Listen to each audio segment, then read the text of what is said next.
Hinatulan si Jesus ng kamatayan. Tuwing pista ng paglampas ng anghel, nakaugalian na ng gobernador na magpalaya ng isang bilanggo na gustong palayain ng mga tao. Nang panahong iyon, may isang kilalang bilanggo na ang pangalan ay Barabas. Nang magtipon ng mga tao, tinanong sila ni Pilato, "Sino ang gusto ninyong palayain ko?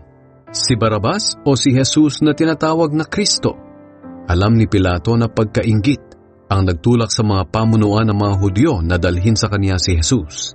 Habang nakaupo si Pilato sa hukuman, nagpadala ang kanyang asawa ng ganitong mensahe, "Huwag mong pakialaman ng taong iyan na walang kasalanan, sapagkat nabagabag ako ng husto dahil sa panaginip ko tungkol sa kanya."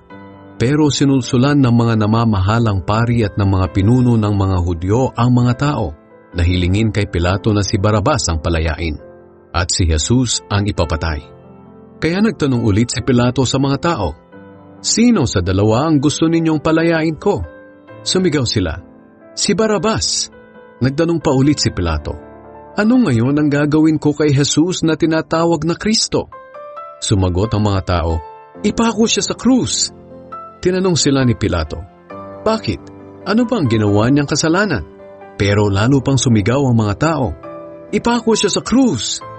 Nang makita ni Pilato na wala siyang magagawa dahil nagsisimula ng magkagulo ang mga tao, nagpakuha siya ng tubig at naghugas ng kamay sa harap ng mga tao at sinabi, "Wala akong pananagutan sa kamatayan ng taong ito. Kayo ang dapat managot. Malinis ang kamay ko sa bagay na ito."